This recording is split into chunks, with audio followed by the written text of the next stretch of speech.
کر دیا تھا ان کو بالکل 10 دن ان کو تو بالکل نہ بتی نہ روشنی. اور آپ کو جو سزائے موت کے قیدی بھی ہوتے ہیں, آپ کو یہ جیل کے اصول بتاتی ہوں, سزائے موت کے قیدی بھی 12 گھنٹے اندر اور 12 گھنٹے باہر ہو سکتے ہیں. آپ کو پتہ ہے کہ صبح کے وقت 6 بجے جیل کے دروازے کھول دیے جاتے ہیں. صاحب ہمارا نجی دورہ ہے یا فیملی کے ساتھ ہیں؟ میاں صاحب آپ وزیر اعظم کیوں نہیں بنے؟ 21 اکتوبر کو آپ چوتھی دفعہ وزیر اعظم بننے گئے تھے, عوام دیکھ رہی تھی کہ آپ کو چوتھی دفعہ وزیر اعظم بنیں گے, آپ وزیر اعظم کیوں نہیں بنے سر؟ یہ یہاں امریکہ جانے سے پہلے پوچھنا ضروری ہے. بسم اللہ الرحمن الرحیم. السلام علیکم پاکستانیوں, میں عائشہ نعمان آپ کے حاضر ہوں آپ کے اپنے چینل عام عوام کے ساتھ. پاکستانیوں, قاضی جا چکا ہے. قاضی کی عبرتناک تاریخ جو ہے وہ صدیوں یاد رکھی جائے گی. قاضی نے جسٹس منیر کے کردار کو یاد تازہ کر دیا, لیکن اس سے بھی بڑا کردار نبھایا.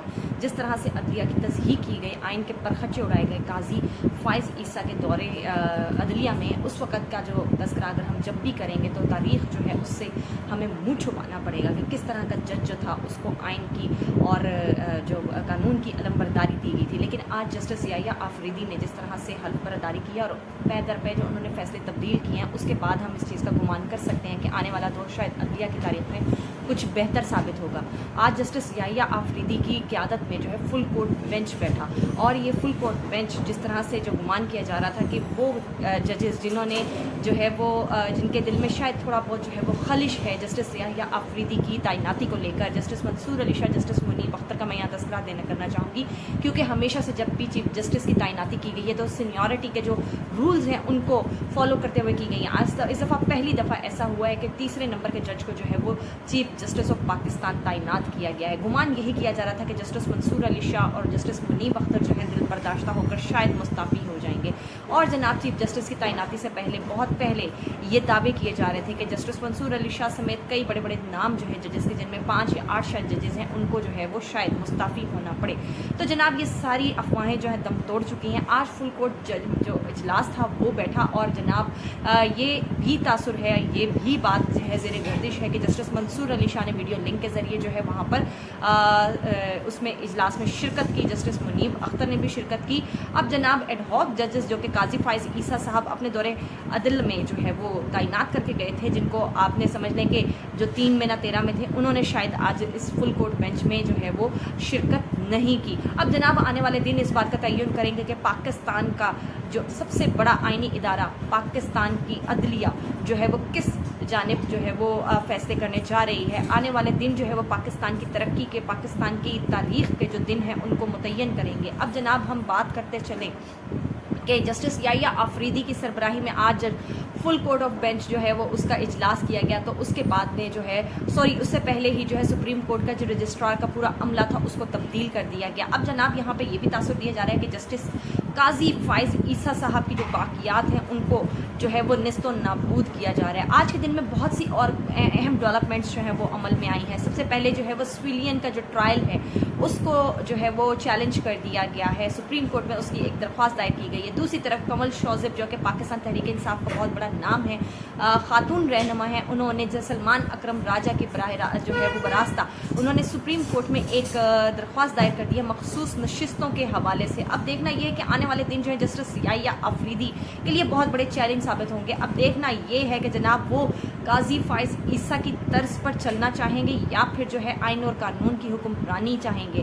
اب یہ طے پایا ہے صدیق جان جو کہ ہمارے بہت ہی نامور صحافی ہیں, ان کی طرف سے یہ کلیم کیا جا رہا ہے کہ تمام ججز کے درمیان جو ہے اتفاق رائے پیدا کیا جا رہا ہے. پاکستان میں اب جو بھی جو فیصلے کیے جائیں گے وہ قانون اور آئین کی حکمرانی کے تحت کیے جائیں گے, اور جناب آئینی حق استعمال کیا جائے گا تمام ججز کی طرف سے. تو یہ بڑی خوش آئین بات ہے اور ہونا بھی ایسے ہی چاہیے. مل بانٹ کر جو ہے وہ تمام چیزیں کرنی چاہیے اور وہ فیصلے کرنے چاہیے جو کہ عوامی مفادات کے مطابق ہوں. اب جناب اور بھی ایک کلیم کیا جا رہا ہے کہ آئینی ترمیم بھی چیلنج کی جائے گی آنے والے دنوں میں. یہ میں نہیں کہہ رہی ہے, نہ تو تحریک انصاف کہہ رہی, یہ حافظ نعیم الرحمان صاحب نے کلیم کیا ہے.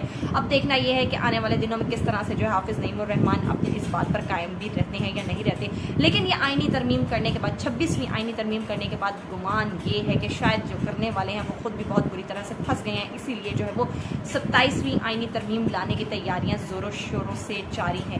دوسری طرف جناب جو سب سے اہم بات ہے وہ یہ ہے کہ علیمہ خان اور نورین خانم عظمیٰ خان کی جو ہے آج ملاقات کروا ہی گئی. کروا دی گئی اپنے بھائی کے ساتھ، اور جس طرح سے باہر آ کر انہوں نے گفتگو کی اس کا کچھ حصہ میں نے آپ کو شروع میں سنوایا ہے۔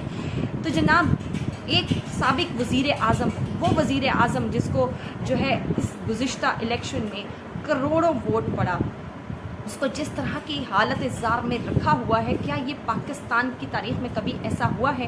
کئی دن تک اس کے سیل کی بجلی کاٹ دینا، اس کو جو ہے ناقص کھانا فراہم کرنا۔ سب سے قابل غور بات یہاں پر جو یہ ہے جس کے اوپر میں سوال اٹھانا چاہوں گی کہ آخر عمران خان صاحب کو کون سا ایسا ناقص کھانا یا خوراک مہیا کی گئی تھی جس کے بعد ان کا معدہ بہت بری طرح ڈسٹرب ہوا، ان کو الٹیاں لگی؟ اس بات کو جو ہے وہ بالکل ہلکے نہیں لینا چاہیے۔ تحریک انصاف کو اس کے اوپر بھرپور رد عمل دینا چاہیے۔ یہ ان کے بانی چیئرمین اور بانی تحریک انصاف عمران خان صاحب کی زندگی کا معاملہ ہے۔ علیمہ خان جو ہے ہمیں بہت زیادہ افسردہ نظر آئیں، اور انہوں نے جس طرح کی گلے شکوے کیے اس ریاست سے وہ سب کے سامنے ہے۔ انہوں نے بولا کہ سزائے موت کے جو قیدی ہیں ان کے ساتھ بھی یہ سلوک نہیں کیا جاتا جس طرح سے ان کے بھائی کے ساتھ روا رکھا جا رہا ہے۔ یہ واقعی میں بہت زیادہ جو ہے وہ قابل مذمت ہے۔ تحریک انصاف کی قیادت کو اس کے اوپر بھرپور لائے عمل ہے جو وہ ظاہر کرنا چاہیے، اور جناب اپنا ایک جو ان کی ایک حکمت عملی ہے اس کو سامنے لانا چاہیے تاکہ جو عمران خان صاحب کی رہائی کو جو ہے وہ جلد از جلد ممکن بنایا جا سکے۔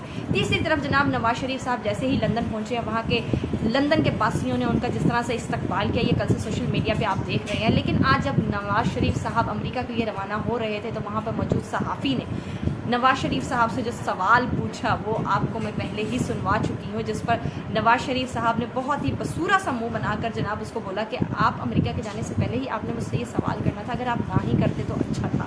تو جناب آپ چاہے امریکہ جائیں یا نہ جائیں، وزیر اعظم تو آپ نہیں بننے والے، آپ کا پتہ صاف ہو چکا ہے جناب۔ آپ تو وہ پرسنالٹی بن چکے ہیں، وہ سابق وزیر اعظم بن چکے ہیں تاریخ کے، جن کو جو ہے اس الیکشن میں ایک MNA کی سیٹ تک نہیں ملی۔ بہت ہی زیادہ قابل شرم بات ہے شاید یہ آپ کے لیے، آپ کی قیادت کے لیے، لیکن کیا کہیں نون لیگ کا شاید یہ وتیرہ بن چکا ہے کہ وہ شرم نہیں کھاتی۔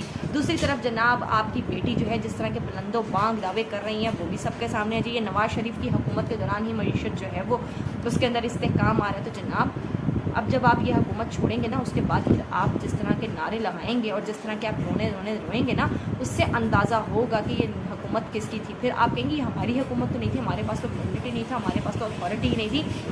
مطلب یہ رونا دھونا جو ہے نواز شریف کا، ان کی بیٹی کا جو ہے یہ ایک بہت پہلے کا بہانہ ہے، اور یہ سمجھتے ہیں کہ شاید پوری قوم پاگل ہے۔ اب جناب عمران خان صاحب نے شٹ اپ کال دی ہے، کس کو دی ہے یہ آپ سب جانتے ہیں۔ فواد چودھری جو پچھلے کچھ دنوں سے کافی متحرک نظر آ رہے تھے، پارٹی قیادت کے بارے میں بہت ہی فضولیات قسم کی بات کرتے ہوئے نظر آ رہے تھے۔ آج جب فیصل چودھری ان کے بھائی ہیں ان کی ملاقات کروائی گئی تھی عمران خان صاحب سے، تو ان کے سلمان اکرم راجہ سے بھی کچھ اختلافات چل رہے تھے جس کی بنا پر ان کو جو ہے وہ عمران خان کی لیگل ٹیم سے نکال دیا گیا تھا۔ لیکن اب جناب ان کو واپس لے لیا گیا ہے، اور ان کے براستہ ہی جو ہے وہ فواد چودھری صاحب عرف ڈبو تک جو ہے یہ ایک پیغام پہنچایا گیا ہے کہ آپ جو ہیں یہ پارٹی قیادت کے بارے میں اول فول بکنا بند کر دیں۔ اور اب جب آپ اس بات کا اظہار کر ہی رہے ہیں کہ میں پارٹی میں واپس آنا چاہتا ہوں، تو دیکھنا یہ ہے کہ قبولیت ہوگی یا نہیں ہوگی۔ لیکن جہاں تک میرا اندازہ ہے یہ وہ شخصیات ہیں جو کہ پارٹی کو بہت ہی مشکل اور کٹھن حالات میں گڈ بائی کہہ چکے تھے، تو اب ان کا آنا شاید مشکل ہے، کیونکہ سب سے زیادہ مزاحمت جو ہے وہ کارکنان کی طرف سے ہوگی۔ کارکنان بالکل بھی نہیں چاہیں گے کہ اس طرح کے جو سستے، اس طرح کے جو بزدل نام ہے وہ دوبارہ تحریک انصاف